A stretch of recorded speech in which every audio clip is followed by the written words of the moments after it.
Hello friends, welcome back to my YouTube channel English literature for all level. I hope आप सब अच्छे ही होंगे।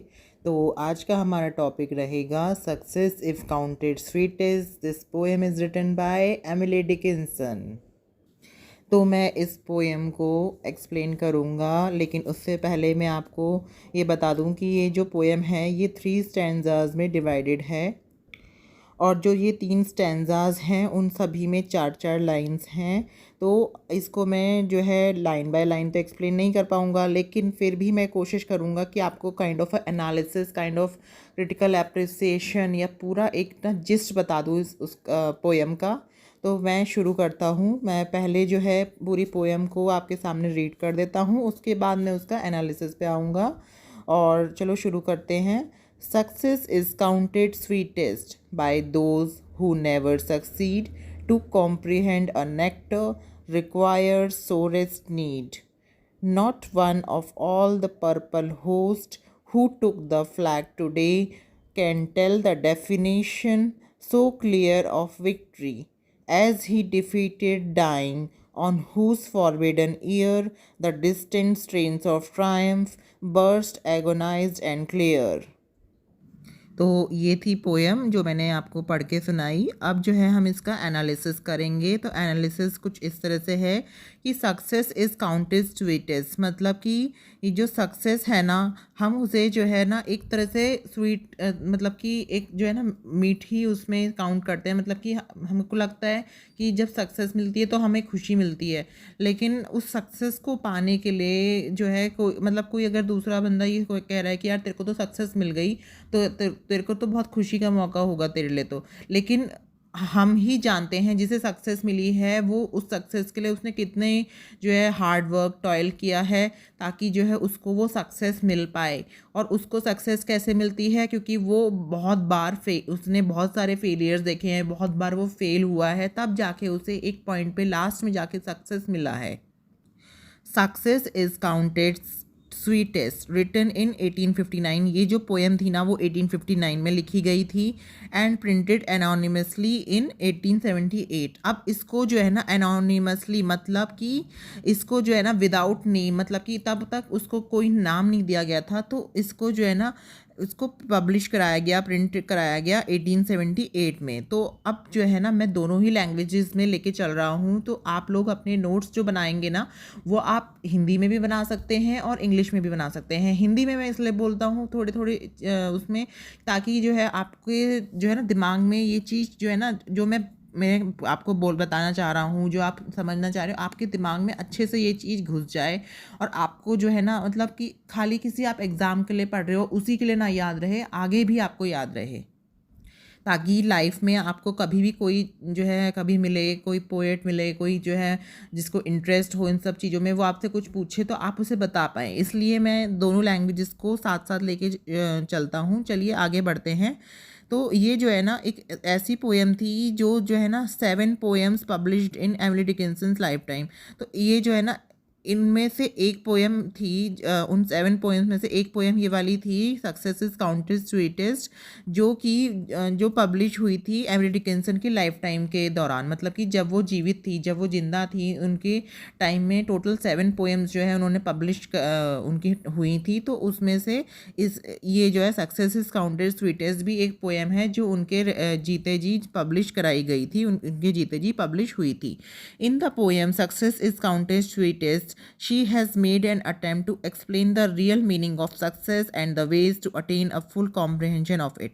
तो जैसा कि मैंने ऊपर बताया था, पहले बताया था कि जो सक्सेस है ना उसको जो है ना इन्होंने, एमिली डिकिंसन ने ऐसे शो किया है कि ऐसे अटेम्प्ट किया है कि जो है ना मतलब जो रियल मीनिंग ऑफ सक्सेस होता है ना वो ऐसे ही, मतलब उसको कैसे जो है अटेन किया, कैसे क्या किया। तो इसका मतलब वही है कि जो है आपने जो है सक्सेस को उसे अटेन करने के लिए आपने बहुत ज़्यादा हार्ड वर्क किया, आपने बहुत ज़्यादा टॉयल किया, आपने मतलब आपने दिन रात मेहनत करी। फॉर एग्ज़ाम्पल अगर हम जो है किसी भी चीज़ की, जैसे कोई स्टडीज़ है, नीट के एग्ज़ाम होते हैं या फिर जेईई मेंस के होते हैं, तो उसमें क्या होता है, उसमें बच्चे जो है ना लगे रहते हैं, दिन रात मेहनत कर रहे हैं। किसी का आप सुन रहे होंगे, अच्छा शर्मा जी का लड़का तो 15 घंटे पढ़ रहा है, अच्छा फलाने का लड़का तो 20 घंटे पढ़ रहा है, वो तो 22 घंटे पढ़ रहा है, 2 घंटे सो रहा है। तो काफ़ी मतलब सक्सेस पाने के लिए मतलब आपको जो है ना कुछ तो कुर्बान करना पड़ेगा, कुछ ना कुछ तो आपको खोना पड़ेगा।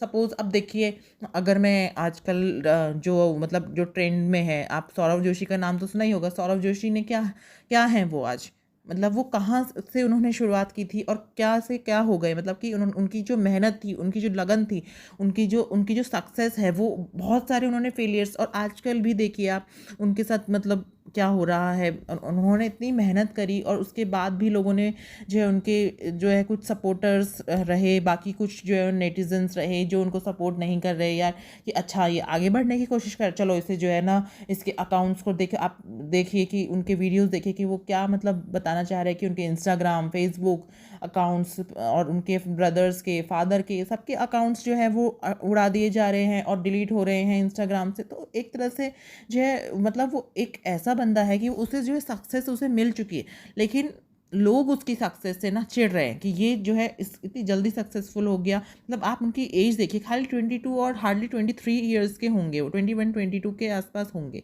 ठीक है।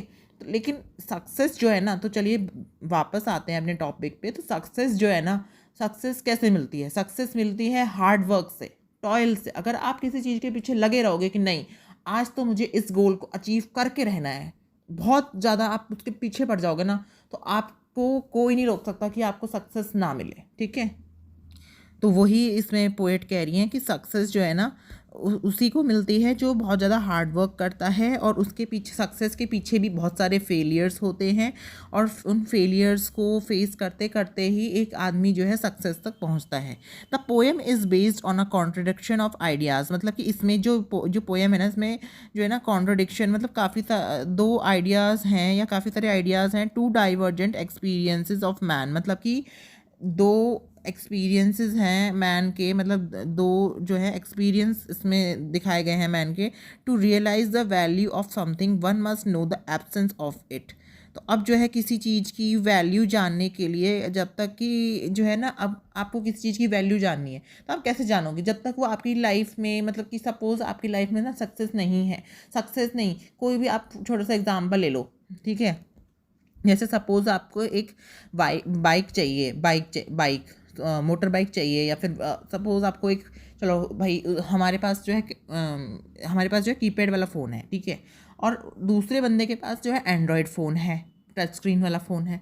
तो अब आपको क्या रहेगा कि हमको भी उसके जैसा एंड्रॉयड वाला फ़ोन चाहिए। अगर जब तक आपको नहीं मिल जाएगा आप उसके पीछे पड़े रहोगे कि भाई किसी भी तरह से मम्मी को, पापा को बोलोगे, आप चाहे आप खुद मेहनत करोगे उस चीज़ के लिए। लेकिन जब आपको वो चीज़ मिल जाएगी तो आपको रियलाइज़ हो जाएगा कि हाँ, हमने ये चीज़ अटेन कर ली, हमको ये सक्सेसफुल हो गए हम इस चीज़ को लेने में, तो चलो अब ये हमारे पास आ गई, ये चीज़ है इसमें। तो जब तक जो है हमारे पास वो चीज़ नहीं थी तो हमें उसकी वैल्यू थी, लेकिन जब वो चीज़ हमारे पास आ गई तो हमारे लिए उसकी वैल्यू भी धीरे धीरे कम होने लग जाती ना, कि हाँ भाई अब तो हमारे पास ये चीज़ आ गई, अब इसकी तो कोई वैल्यू नहीं। लेकिन जब मतलब एक खुशी होती है ना कि जब वो चीज़ आपके पास आती है, तो तब कितनी जो है आपको खुशी होती है कि हाँ, इसके लिए मैंने जो है बहुत ज़्यादा मेहनत करी और ये चीज़ मेरे पास आ गई। तो यही चीज़ बोल रही हैं पोएट इसमें।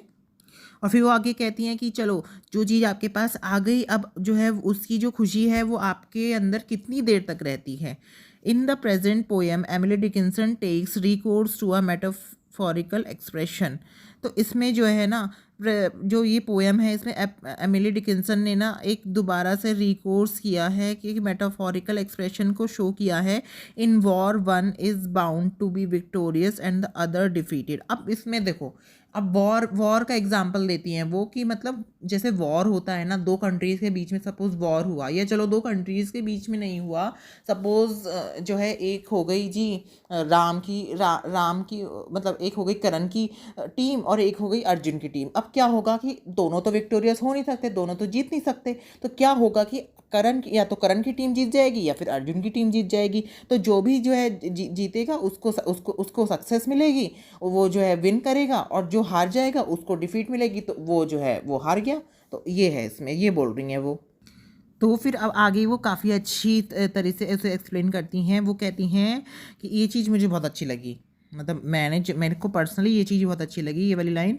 The army which has won the victory can not realise the meaning of victory. मतलब कि उनका कहना है, पोएट ये कहती हैं यहाँ पे कि जो आर्मी जो ये वॉर को जीत चुकी है ना, जो ये बैटल ग्राउंड पे जो जीत चुकी है वॉर को, उसको कभी भी रियल मीनिंग विक्ट्री का नहीं समझ आएगा। क्यों? क्योंकि उसने तो जो है उसको उसको तो सक्सेस मिल गई ना, उसने तो उसको जीत लिया, लेकिन they can not define Triumph. मतलब कि वो उसको डिफाइन भी नहीं कर पाएंगे अदर उनके एंसेस्टर्स को या फिर अलग आगे चल के किसी को, लेकिन only a wounded soldier of the enemy side who lies dying and who hears the sound not meant for him can know the significance of victory। मतलब कि अब वो बोल रही हैं कि जो जो दूसरी पार्टी का जो वुंडेड सोल्जर है, जो ऑलमोस्ट जो है ना बिल्कुल ही डेड होने वाला है, ख़त्म होने मतलब मरने वाला है, उसको जो है ना ये पता लग रहा है कि जो है विक्ट्री की क्या मतलब रियल मीनिंग है, क्या जो है उसे उसे रियलाइज़ हो रहा है कि मतलब अगर उन्हें विक्ट्री मिलती तो क्या मतलब, क्योंकि वो हारा हुआ पर्सन है, वो हार चुका है बैटल में, और जो जीती हुई पार्टी है उसको तो विक्ट्री का मतलब कोई मतलब ही नहीं पता। लेकिन जो हारा हुआ है, जो मरते मरते सब देख रहा है, जो अपनी लास्ट सांसें गिन रहा है, और जो है सब देख रहा है अपने सामने कि कैसे वो लोग जो है खुशी मना रहे हैं, पार्टियां कर रहे हैं, और कैसे वो जीत गए, तो उसको बड़ा दुख हो रहा है, क्योंकि वो तो पड़ा हुआ है, वो तो मरने वाला है। अब उसे तो जो है अब उसे तो कभी भी जो है विक्ट्री जो है देखने को नहीं मिलेगी, क्योंकि वो तो मरने वाला है। अब वो तो अगले जन्म में उसे देखने को मिलेगी अगर वो बैटल फील्ड में जाता है तो अब पोएट आगे कहती हैं कि लाइक ट्रेहन एमिली डिकिंसन, मतलब कि ट्रेहन कोई पर्सन होगा, Emily Dickinson also discovered that the soul has an infinite hunger, a hunger to possess all things. मतलब कि अब वो कहती हैं कि हमारे सोल के अंदर ना इतना हंगर भरा पड़ा है ना, कि मतलब वो हंगर ना, मतलब अगर हमें कोई चीज़ मिल भी जाएगी ना, तो वो फिर दूसरी चीज़ में उसे जो है हंगर हो जाएगा कि वो दूसरी चीज़ के पीछे भागने लग जाएगा हमारा सोल। तो अब जो है उसे दूसरी चीज़ अच्छी लगने लग जाएगी, उसे दूसरी चीज़ को पाने का जो है चाहत आ जाएगी मन में। तो ये कहती हैं वो इसमें, this possession can be made possible only by experiencing the absence of it. अब जो है अब ये जो वो कह रही है ना कि मतलब कि अगर जो है कोई चीज़ उनकी लाइफ सपोज जो है हंगर जो है अपने आपकी लाइफ से बिल्कुल ही सोल से बिल्कुल अलग हो जाता है, तो आपको ये मतलब जो आपको ये समझ आएगा, मतलब कि वो ये कहना चाह रही हैं कि सपोज़ आपके दिमाग में ये है कि भाई मेरे को ये जीतना है, और अगर ये जो है ना ये चीज़ आपके उससे हट जाए कि भाई ये आपको जीतना है या कुछ, तो ही जो है ये आप इसको पूरी उससे समझ पाओगे, एक्सपीरियंस कर पाओगे by vaster economy of desire. मतलब कि आपके अंदर तो बहुत ज़्यादा मतलब आपके अंदर क्या जो और जो और मतलब और लोग हैं उनके अंदर भी जो है ऐसे ही जो है उनके अंदर भी बहुत बड़ा लालच होगा कि हम जो है चलो इसने कुछ छोटा सा इसके अंदर लालच है अटेन करने का, अचीव करने का, इसके अंदर और बड़ा होगा, उसके अंदर और बड़ा होगा, तीसरे के अंदर, फलाने के अंदर और बड़ा होगा। तो ऐसे ऐसे जो है ना ये बढ़ता जाता है, ये ना कम नहीं होता। तो ये डिज़ायर जो है कम नहीं होता किसी चीज़ को पाने का। The material loss would not only led to spiritual possession but also to comprehension of the infinite।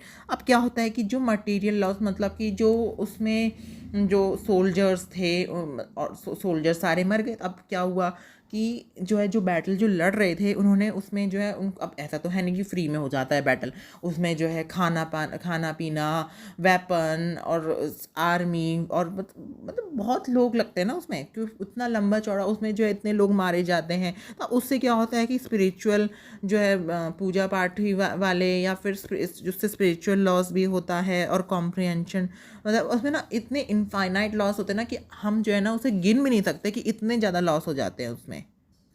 Poet आगे कहती हैं, Emily Dickinson elected the economy of desire and called her privation good, rendering its positive by renunciation में। मतलब कि वो एक तरह से ना इकोनॉमी को इलेक्ट करती हैं कि इस इकोनॉमी के अंदर ना बहुत ज़्यादा डिज़ायर भरा हुआ है कुछ पाने के लिए।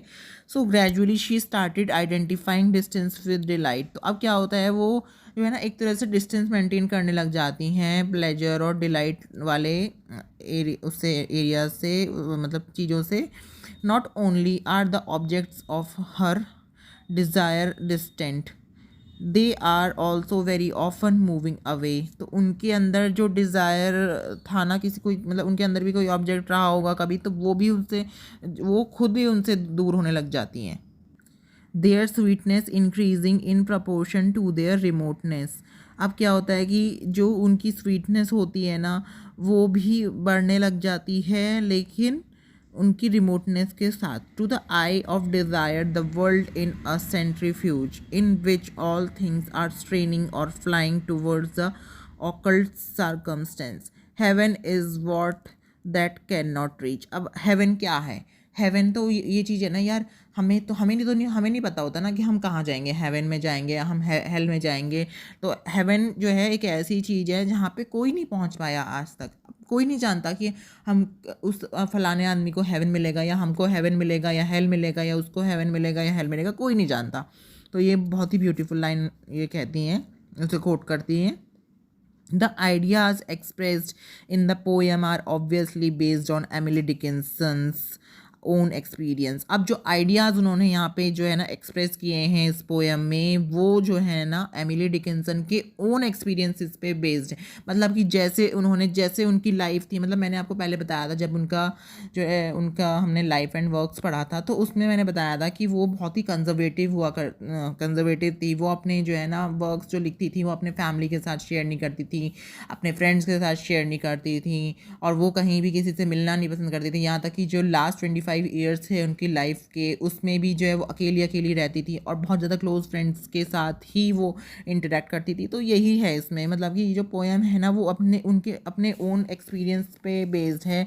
इन her life she had known much of the privation and lived a little outwardly uneventful. मतलब कि उसमें इन्होंने जो है ना, मतलब आउटर वर्ल्ड तो बहुत कम देखा है, बस खाली एक इन्होंने 4 दीवारी अपने बना रखी थी रूम, उसी रूम में ये अपना रहा करती थी और उसी में अपने वर्क्स को प्रोड्यूस किया करती थी। Inwardly dedicated to a secret and self impose assignment of searching for absolute truth. अब वही है कि मतलब मैंने वो जो बताया ना, जो सीक्रेटली वो लिखती थी, तो ऐसे ही है कि वो जो है ना एक सीक्रेट को डेडिकेट करे करते थे उनके वर्क्स को, एंड सेल्फ इम्पोज असाइनमेंट और सर्चिंग फॉर एब्सोल्यूट ट्रूथ। उनके जो मतलब वर्क्स हुआ करते थे ना, एक ट्रुथ को ढूंढना चाह रहे थे, बस खाली ट्रुथ के ऊपर लिखती थी वो, कि भाई इस सत्य लिखूंगी, मैं जो भी लिखूंगी सत्य ढूंढेंगे। When she went upstairs and closed the door, she mastered life by rejecting it. जब वो जो है ना अपने कमरे ऊपर जो है अपने हाउस में जो सीढ़ियों से ऊपर चढ़ी, तो उनका वहाँ रूम था, वहाँ पे उन्होंने उस रूम का दरवाज़ा बंद करा और अपनी लाइफ को ही मास्टरी करी बाय रिजेक्टिंग इट। मतलब कि उसको रिजेक्ट कर दिया कि मैंने जो अपनी लाइफ में लिखा वो जो है मतलब सब एक चीज़ से मतलब एक तरह से गलत लिखा मैंने। She understood the meaning of possession in privation and, मतलब कि अब वो जो है ना बिल्कुल एक ऑल अलोन थी अपने रूम में, तो उन्होंने जो है उनको अच्छे से समझ आ गया meaning of possession in private. मतलब कि वो खाली अकेले थे तो मीनिंग ऑफ पोजेशन उन्हें अच्छे से समझ आ गया। And has given vent to that feeling in the poem under consideration. तो अब उन्होंने एक तरह से ना उसके लिए डोर ओपन कर दिया और उस फीलिंग के लिए, तो इस पोएम में, ठीक है।